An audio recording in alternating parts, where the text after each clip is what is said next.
Hello everyone, welcome to Lucid Mains. Today we will be talking about the electoral bond scheme and the issues associated with it. As you can guess, this topic is very important for your GS2 preparations. So let us begin by looking at what these bonds are. Now, the bonds were introduced in 2017 by Union Finance Minister Arun Jaitley in his budget speech. They were introduced by amending various provisions in the Reserve Bank of India Act of 1934, Representation of Peoples Act 1951, Income Tax Act of 1961, and the Companies Act. The basic objective behind this move was to ensure more transparency in political funding by introducing an alternative to cash donations. However, a petition has been filed in the Supreme Court recently seeking to strike down this move. So, let us take a detailed look at the features of electoral bond. An electoral bond is basically designed to be a bearer instrument like a promissory note. It will be similar to a bank note that is payable to the bearer on demand and is free of interest. It can be purchased by any citizen of India or a body incorporated in India. But the condition is that these bodies should have a KYC compliant bank account. These bonds will be issued in multiples of Rs 1000, 10,000, 1 lakh, 10 lakh and 1 crore and is available only in selected branches of the State Bank of India. These bonds will be available for purchase for a period of 10 days in the beginning of every quarter, that is during the months of January, April, July and October. Now, this is specified by the central government. Besides these times, in the year of Lok Sabha elections, an additional period of 30 days shall be specified by the central government to purchase these bonds. One highlight of these bonds is that in order to ensure some element of secrecy, it does not carry the names of the bearer. Now, let us look at how this process works. The donor first purchases the bonds and then transfers them to the account of the political party of their choice. Only those parties which are registered under Section 29A of the RPA 1951 and has secured at least 1% of the votes polled in the most recent Lok Sabha or state election are eligible for receiving these bonds. For such parties, a verified account is allotted by the Election Commission for processing these bonds. The bonds that are so received can then be cashed in via the party's verified account within 15 days. The donor will get a tax deduction and the political party will get tax exemption provided they file their returns. Moving on, let us look at what benefits these bonds offer. The first and most important benefit is the transparency it seeks to bring into the political funding arena of India. According to the government, the system of bonds will encourage political donations of clean money from individuals and companies by prompting them to take the banking route. The use of banking system will ensure a proper audit trail for the funding process. Another advantage these bonds offer is that it helps to reduce the influence of black money in political funding. Only a limited window and a very short maturity period is provided for these bonds. This will ensure that the bonds are not misused and also eliminate the chances of it being used as a parallel currency. Another benefit it can offer is a level of secrecy.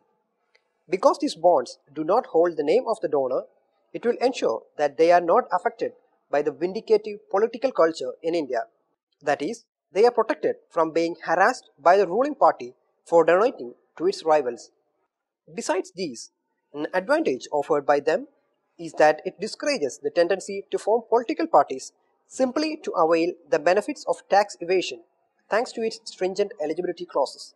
Now, let us look at the major concerns that surround the electoral bond scheme, beginning with the anonymity it provides. As per the scheme, neither the donor nor the political party is no longer obliged to reveal whom the donations come from. This undermines a fundamental constitutional principle, that is, the freedom of political information. In several of its judgments, like in the Nota case, the court has viewed that freedom to vote in a free and fair election with access to all relevant information is indeed a fundamental right. But if the voter cannot know who funds a political party, then the process of voting gets degraded into a farce. Now, This anonymity is provided because the system is in many ways opaque. For instance, an amendment to income tax legislation was made, which removes the need to reveal the identity of the donor. Also, companies which donate to political parties no longer have to disclose this in their financial statements. This in turn paves way for anonymous donations.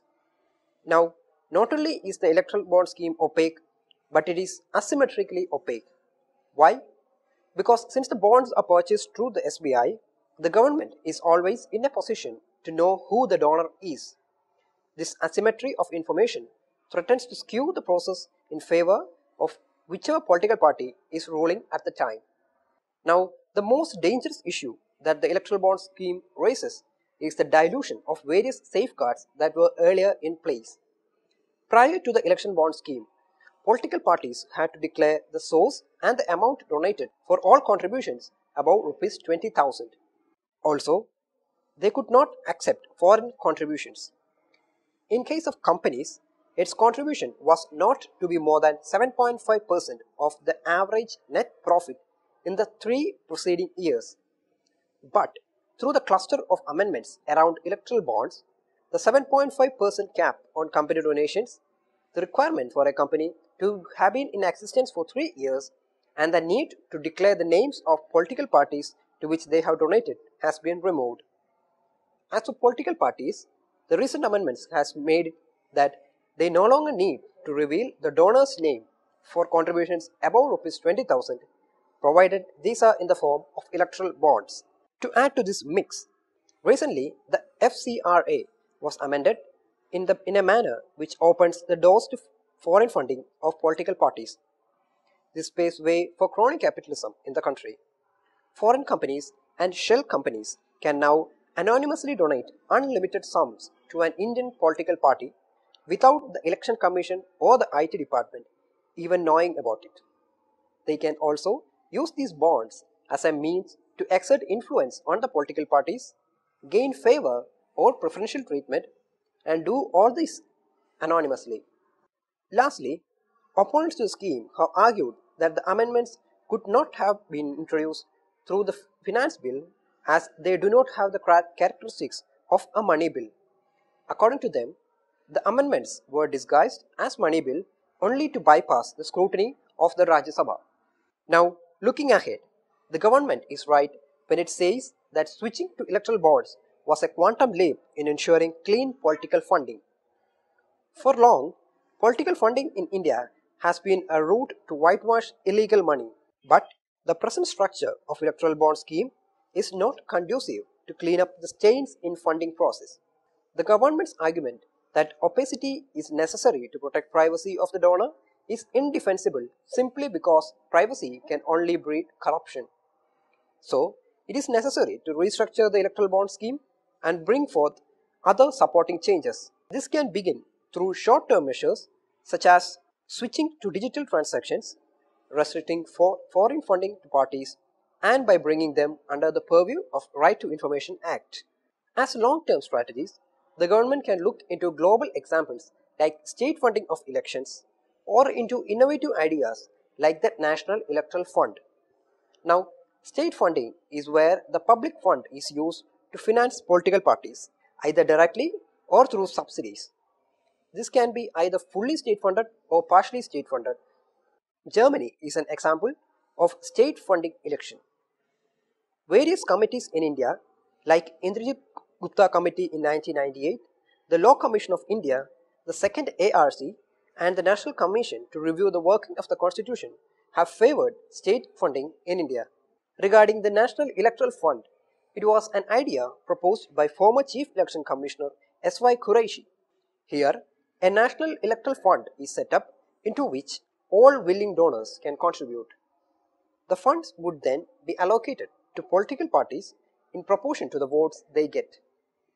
Not only would this protect the identity of donors, it will also weed out black money from political funding.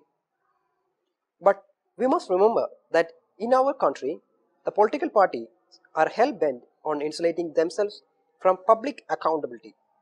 Hence, it is very unlikely to see an effective change in political funding unless there is pressure from the citizenry itself.